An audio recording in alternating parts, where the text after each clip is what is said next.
कि रासायनिक समीकरण को संतुलित करने की चरणबद्ध संतुलित विधि, जिसको हम लोग अभी पढ़ चुके हैं, हीट एंड ट्रायल मेथड।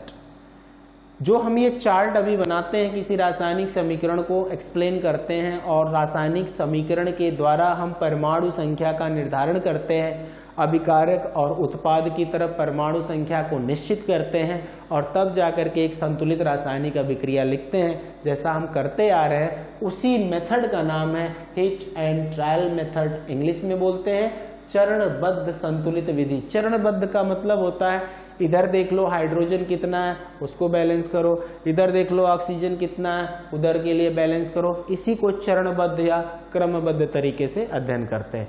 तो हम एक एग्जाम्पल लेते हैं और उस एग्जाम्पल में दिखाया जा रहा है आयरन जल से क्रिया करता है और आयरन का ऑक्साइड और H2 गैस बनाता है।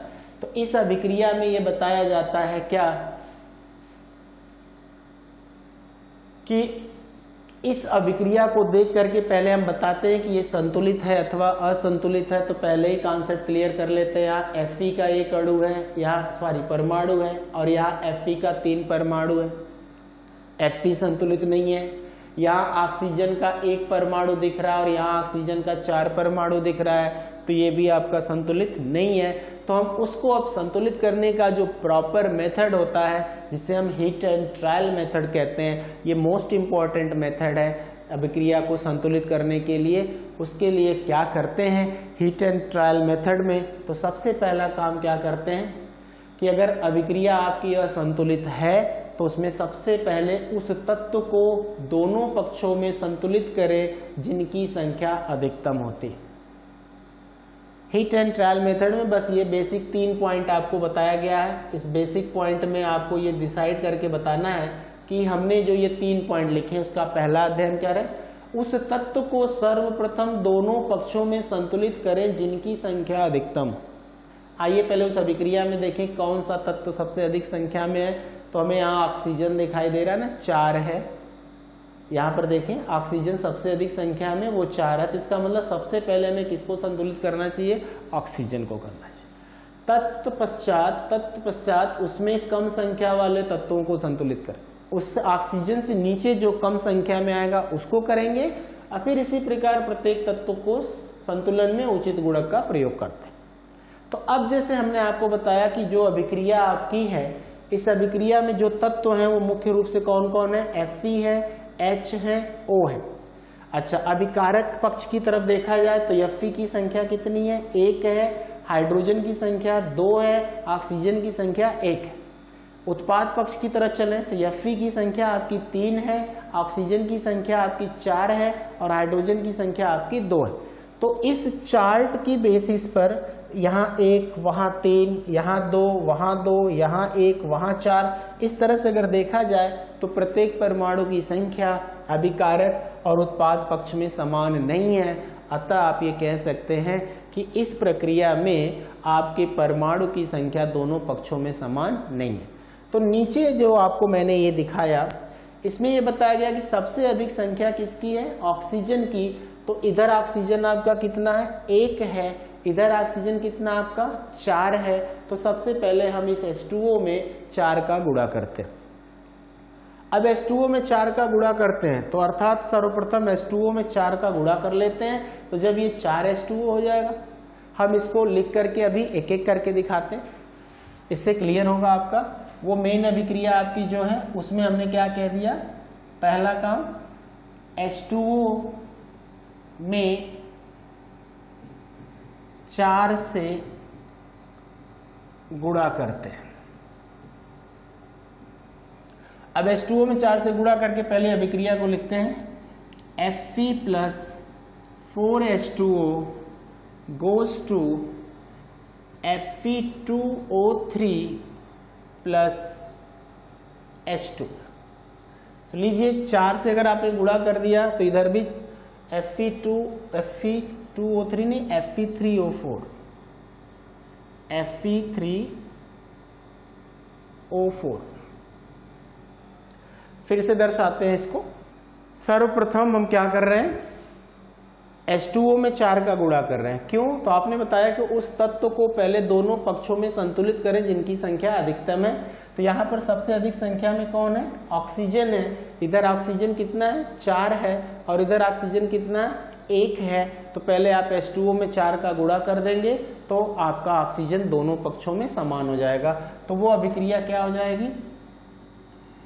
Fe+4H2O goes to Fe3O4 plus H2। ये आपका पहला काम हो गया। अच्छा, अब आप दूसरे टर्म देखें। उसके बाद किसकी अधिकतम संख्या है? Fe की।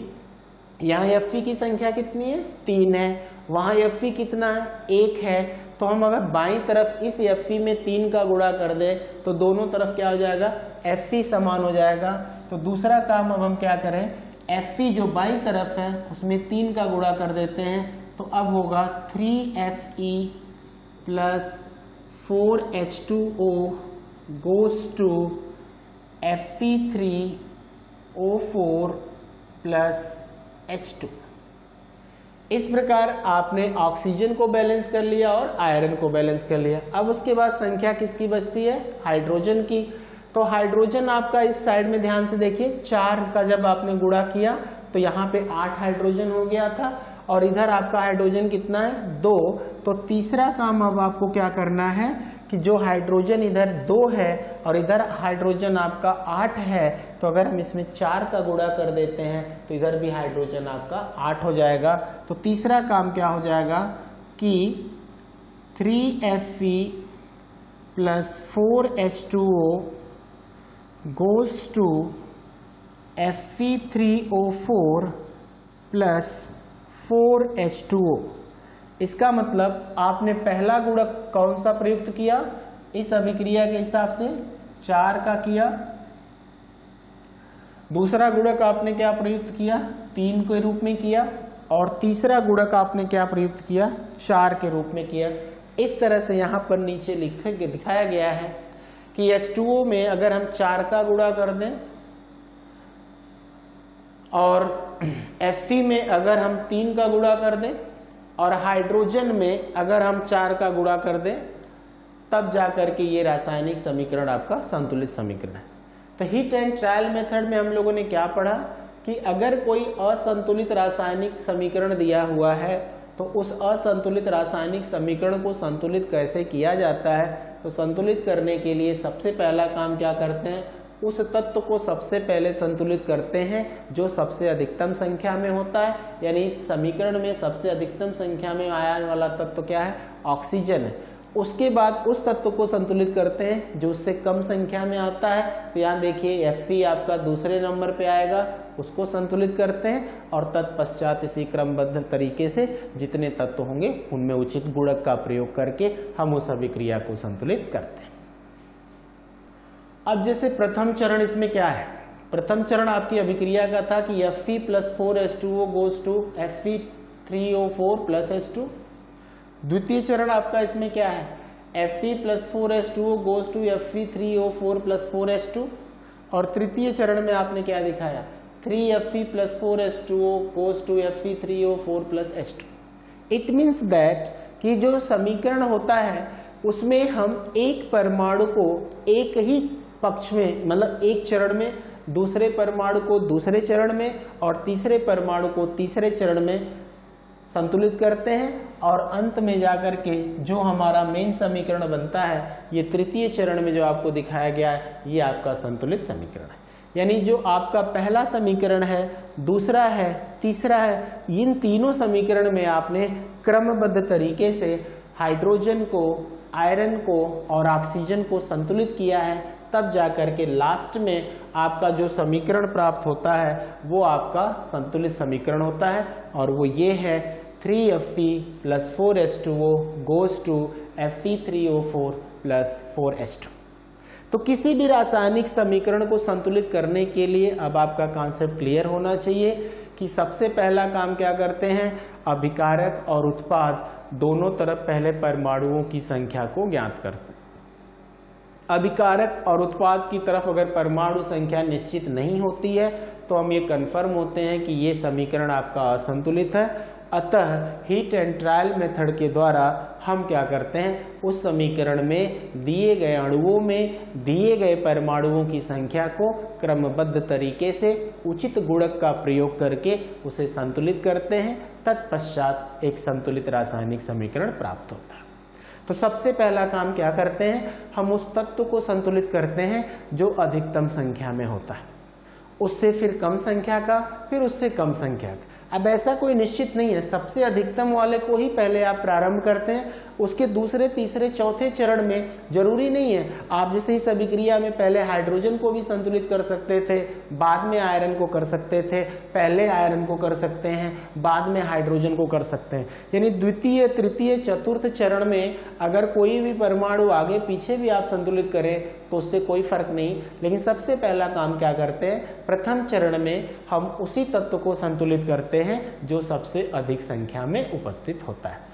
तो इस प्रकार हम रासायनिक समीकरण को संतुलित करना सीखते हैं by heat and trial method, जिसका सबसे बेटर एग्जांपल आपके सामने था कि ये मेन अभिक्रिया जो आपकी थी, उस मेन अभिक्रिया में एक ही Fe था। जैसे मैं गुणक का प्रयोग करने की बात सिखा रहा था कि अगर इसका असंतुलित समीकरण था तो उस असंतुलित समीकरण में यहाँ पर जो आपने 3 दिखाया ये 3 नहीं था, यहाँ पर जो आपने 4 लिखा ये 4 भी नहीं था, और यहाँ पर जो आपने 4 लिखा था ये भी नहीं था।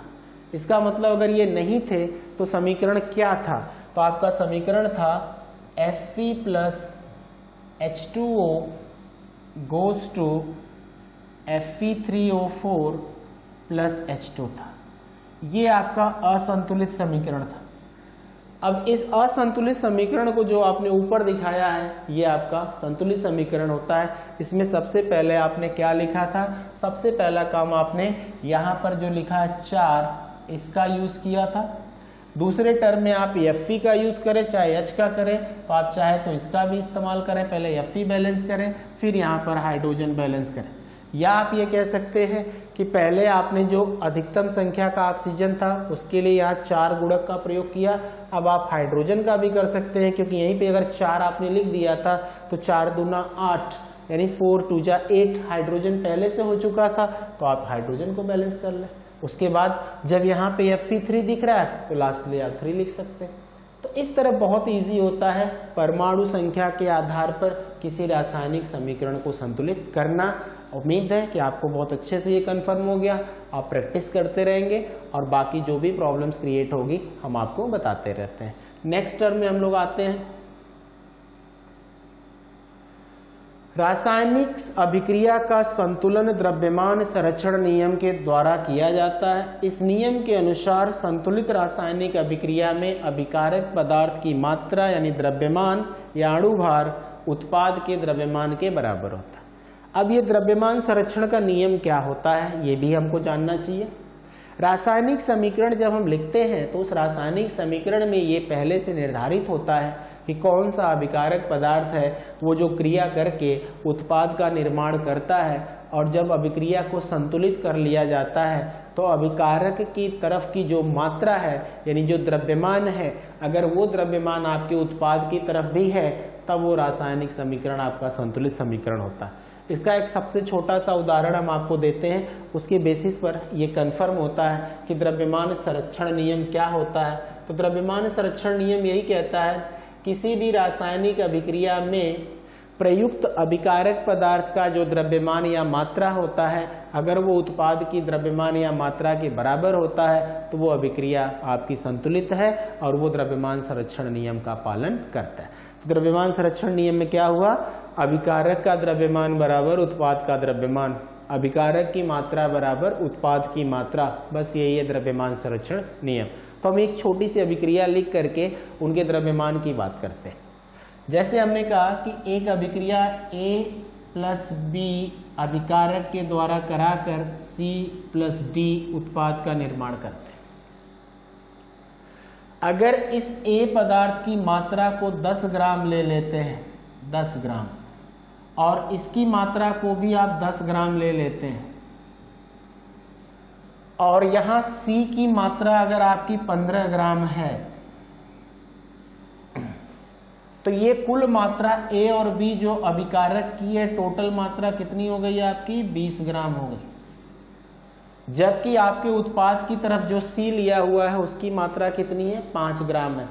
और अगर D की मात्रा 5 ग्राम हो जाए, D की मात्रा अगर 5 ग्राम हो जाए 5 ग्राम, तो इधर 15 और 5 मिलेगा तो 20 हो जाएगा, उधर 10 और 10 मिलेगा तो 20 हो जाएगा। यानी दोनों पक्षों की तरफ आपके अभिकारक और उत्पाद की मात्रा क्या है बराबर है। इसका मतलब ये अभिक्रिया संतुलित है और ये द्रव्यमान संरक्षण नियम का पालन करती है। इसी तरह हम एक और तरीका होता है जिसके आधार पर कंफर्म करते हैं, ध्यान देंगे आप। हमने एक अभिक्रिया लिखा 2H2 plus O2 goes to 2H2O, इस तरह से। हम यहां पर आपको बताते हैं कि हाइड्रोजन का जो परमाणु द्रव्यमान होता है वो 1 होता है, ऑक्सीजन का परमाणु द्रव्यमान जो होता है वो 16 होता है, ये याद हो जाए आपको अगर। तो इस आधार पर हम इनके पर टोटल अणु द्रव्यमान की गणना करते हैं। ये एक अभिक्रिया दी गई है, इस अभिक्रिया में जो जो तत्व आपको दिखाए जा रहे हैं उन तत्वों में हाइड्रोजन और ऑक्सीजन है। हाइड्रोजन का परमाणु द्रव्यमान 1 है यानी इसका भार, और ऑक्सीजन का जो परमाणु द्रव्यमान भार है वो आपका 16 है। तो जरा इन अभिक्रियाओं में इनके द्रव्यमानों को रखते हैं और अगर दोनों तरफ द्रव्यमान संख्या इनकी बराबर आती है यानी भार, तो ये अभिक्रिया आपकी संतुलित है। तो यहाँ अगर हाइड्रोजन का भार 1 है तो यहाँ कितने हाइड्रोजन है आपके 4 हैं, तो यहाँ पर टोटल भार कितना हो जाएगा 4 हाइड्रोजन है तो 4 गुणे 1 बराबर 4 हो गया। एक ऑक्सीजन का भार अगर 16 है तो यहाँ पर 2 ऑक्सीजन है तो 2 गुणे 16 बराबर 32 आ जाएगा। इधर देखा जाए हाइड्रोजन कितना है आपका 4 है और ऑक्सीजन कितना है 2 है। तो अगर हम टोटल की बात करते हैं तो अगर हम यहाँ पर एक H2O के रूप में देख रहे हैं, एक H2O का भार पहले हम निकालते हैं, एक H2O का भार निकालते हैं तो 2 हाइड्रोजन का हो गया 2 गुणे 1 और 1 ऑक्सीजन का हो गया, तो आपका ऑक्सीजन 1 है तो इसका मतलब हो गया 1 गुणा 16। तो अगर आप देखा जाए तो 2 1 2 प्लस 16 बराबर 18 आ गया। यानी जल का जो एक H2O अणु है उसका भार कितना हो गया 18। तो अगर हम यहाँ पर ये लिखें 2 गुणा 18 तो ये बराबर कितना आ जाएगा 36। इधर कितना आ गया 36 आ गया। इधर को जोड़ लिया जाए, ये 32 है और ये 4 है तो ये हो गया आपका 32 और 4 ये बराबर आपका क्या हो गया 36 है। तो यहाँ पर अगर आप देखें 36 है और इधर भी आप देख रहे हैं कि 36 है, तो इट मीन्स दैट कि आपका अभिकारक पक्ष का जो भार है वो उत्पाद पक्ष के भार के बराबर है। इसका मतलब है कि ये द्रव्यमान संरक्षण नियम का पालन करता है, यानी ये अभिक्रिया आपकी संतुलित अभिक्रिया। इसको हम एक और अलग तरीके से और भी एग्जाम्पल दे करके बता सकते हैं। हमने आपको बताया कि द्रव्यमान संरक्षण नियम को अगर जो रासायनिक अभिक्रिया फॉलो कर रही है यानी अभिकारक का द्रव्यमान उत्पाद के द्रव्यमान के बराबर होता है, तो इसका मतलब है कि वो रासायनिक अभिक्रिया आपकी संतुलित है। इसको हम फिर से दिखाते हैं आपको एग्जाम्पल दे करके। एक छोटा सा एग्जाम्पल और दिखाते हैं। C+O2 goes to CO2, ये बहुत ही सरल अभिक्रिया है। कार्बन ऑक्सीजन से संयोग करके कार्बन डाइऑक्साइड का निर्माण करता है। इसका हमें द्रव्यमान संरक्षण नियम के आधार पर बताना है कि यह अभिक्रिया संतुलित है अथवा असंतुलित, या आप तो ऐसे परमाणु संख्या भी दे करके अब बता सकते हैं। इधर कार्बन का 1 परमाणु है, इधर कार्बन का 1 परमाणु है, इधर ऑक्सीजन का 2 परमाणु है, इधर ऑक्सीजन का 2 परमाणु है। तो इसका मतलब ये अभिक्रिया आपकी क्या है संतुलित अभिक्रिया है। फिर भी हम द्रव्यमान संरक्षण नियम के आधार पर जरा देखना चाहते हैं, तो हम आपको यहाँ पर बताते हैं कि कार्बन का जो परमाणु भार होता है वो 12 होता है और ऑक्सीजन का जो परमाणु भार होता है वो 16 होता है। ये आपके ज्ञान में है, यही इनका परमाणु भार होता है, ये इनकी द्रव्यमान संख्या होती है, ये आपको प्रैक्टिस में तैयार हो जाएगा। तो यहाँ कार्बन का कितना लिया हमने, 12 ग्राम ले लिया, ये 12 है, ओके। यहाँ एक ऑक्सीजन का अगर 16 है तो यहाँ पे 2 ऑक्सीजन है तो कितना हो जाएगा, डायरेक्ट लिख दिया जाए 32 ग्राम हो जाएगा। यहाँ पर एक कार्बन का हो गया आपका 12 और 2 ऑक्सीजन का हो गया 32, तो इस 32 और 12 को अगर आप देखें तो ये आपका कितना आ गया, 44 ग्राम हो गया, ध्यान से देखा जाए। और इधर भी अगर 32 और 12 को जोड़ दिया जाए, 12 धन 32 बराबर क्या आ जाएगा, 44 आ जाएगा। तो जो आपका उत्पाद द्रव्यमान प्रदर्शित कर रहा है 44 ग्राम, वही 44 ग्राम द्रव्यमान आपके अभिकारक में भी दिखाया गया है। इसका मतलब है कि दोनों तरफ द्रव्यमान अगर बराबर है इसके आधार पे, तो इसका मतलब ये रासायनिक अभिक्रिया संतुलित है। इस प्रकार मैंने आपको बता दिया कि संतुलित रासायनिक समीकरण और संतुलित रासायनिक अभिक्रिया जो आपकी होती है उसमें अभिकारक पदार्थ, उत्पाद पदार्थ, पहली बात दोनों तरफ परमाणु संख्या निश्चित रखते हैं और दूसरा ये द्रव्यमान संरक्षण नियम का पालन करते हैं। द्रव्यमान संरक्षण नियम क्या है, किसी रासायनिक अभिक्रिया में प्रयुक्त अभिकारक पदार्थ की मात्रा अगर उत्पाद पदार्थ की मात्रा के बराबर होती है तो वो रासायनिक समीकरण आपका संतुलित समीकरण है, और अगर मात्रा बराबर नहीं है तो वो समीकरण असंतुलित है। तो इसमें जो मैंने अभी कार्बन डाइऑक्साइड के निर्माण का दिखाया उदाहरण, ओवरऑल कार्बन डाइऑक्साइड के उत्पाद की तरफ की मात्रा अगर 44 ग्राम थी और अभिकारक तरफ की भी मात्रा अगर आपकी 44 ग्राम थी, तो इसका मतलब दोनों पक्षों में मात्रा समान है द्रव्यमान यानी भार के आधार पे, परमाणु भार के आधार पे, तो आप बता सकते हैं कि ये रासायनिक अभिक्रिया आपकी संतुलित है। इसी प्रकार अगर हमें आयरन यानी जो Fe है आपका, जिसको हम लोहा भी कहते हैं, हाइड्रोजन और ऑक्सीजन का अगर द्रव्यमान संख्या पता हो तो हम इसका भी लिख सकते हैं। हमें बस किसी परमाणु की परमाणु भार की गणना अगर करनी है, कर ले है, तो हम इसको भी दिखा सकते हैं। कैसे दिखा सकते हैं देख लीजिए, हम बताते हैं कि अगर इस अभिक्रिया के आधार पे चले तो आपको हाइड्रोजन का परमाणु भार 1 होता है, ऑक्सीजन का परमाणु भार 16 होता है, ये पता चल गया। हम बताते हैं कि आयरन का परमाणु भार जो होता है वो 56 है, 56। तो आप इसका भी इस्तेमाल करते हैं, करें, कैसे कर सकते हैं। इसमें देखिए आयरन के कितने हैं, 3, एक आयरन का कितना है 56, तो 56 यानी 56 में 3 का गुणा कर दो। तो यहाँ के लिए अगर आप आते हो तो क्या लिखते हैं, देखिए 3 गुणा 56 कर दीजिए। अच्छा यहाँ के लिए आ जाइए, एक H2O का 18 होता है, तो मैंने कह दिया 4 गुणा 18 कर दीजिए। यहां पर आ जाइए, 3 आपका आयरन है तो ये हो जाएगा 3 गुणे 56, और 4 ऑक्सीजन है तो 4 गुणे 16, अब प्लस कर दीजिए। एक हाइड्रोजन का 1 होता है तो 8 हाइड्रोजन का 8 होता है।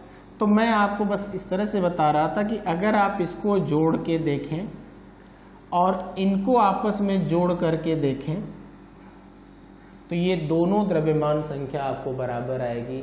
इसका मतलब है कि प्रत्येक संतुलित रासायनिक समीकरण जो होता है वो द्रव्यमान संरक्षण नियम का पालन करता है।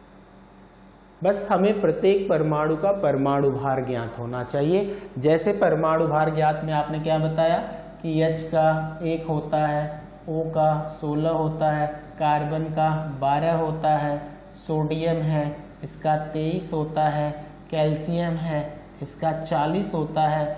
इस तरह से आपका आयरन का भी आपने देखा इसका 56 होता है, सल्फर है इसका 32 होता है, नाइट्रोजन है इसका 14 होता है। तो बहुत सारे हैं, क्लोरीन है इसका 35.5 होता है, कॉपर है इसका 63 0.5 होता है। तो इस तरह से प्रैक्टिस में बहुत सारे तत्व हैं जो आवर्त सारणी में उपस्थित होते हैं, उनके परमाणु क्रमांक और परमाणु भार का निर्धारण किया जाता है। तो ये मान अगर आपको दिया जाए तो किसी भी रासायनिक अभिक्रिया में आप द्रव्यमान संरक्षण नियम के आधार पर बता सकते हैं कि दी गई रासायनिक अभिक्रिया आपकी संतुलित है अथवा असंतुलित है। लास्टली एक और एग्जाम्पल लेते हैं, फिर आगे बढ़ते हैं हम लोग बैलेंस करने के हिसाब से। हम एक अभिक्रिया लिखते हैं, अमोनिया वाली अभिक्रिया है जो आपको अभी अभी पता चली है। हमने लिख दिया यहाँ पर N2 + 3H2 goes to 2NH3 है। एक तो अभिक्रिया पहले से भी ज्ञान हो चुका है कि संतुलित अभिक्रिया है, क्योंकि इधर नाइट्रोजन के 2 परमाणु, इधर भी 2 परमाणु, ऑक्सीजन के 6 परमाणु, इधर भी 6 परमाणु। हमें ये बताना है कि क्या ये द्रव्यमान संरक्षण नियम का पालन करती है। तो आपको पता हो गया कि नाइट्रोजन का होता है 14 और हाइड्रोजन का कितना होता है 1 परमाणु भार। तो यार नाइट्रोजन कितना है 2, तो 2 गुणा 14 कर दीजिए, ये हो गया आपका नाइट्रोजन का। हाइड्रोजन का 1 होता है तो 6 हाइड्रोजन है तो 6 गुणा 1 कर दीजिए। और इस तरफ आ जाइए, नाइट्रोजन का कितना होता है 14, 1 हाइड्रोजन का कितना होता है 1, तो NH3 का करके पहले देखें, ये 3 हो गया ऐसे, इसमें 2 का गुणा कर देते हैं। ये ओवरऑल रिजल्ट कितना आता है 14 दूना 28 और ये हो गया 6, तो 28 और 6 कितना हो गया आपका 34। और इधर देख लीजिए 2 और ये 14 और 3 कितना हो गया 17, तो ये कितना आ गया आपका 34। ये देखिए आपके उत्पाद की तरफ का भार 34 है और इधर का भी भार आपका 34 है।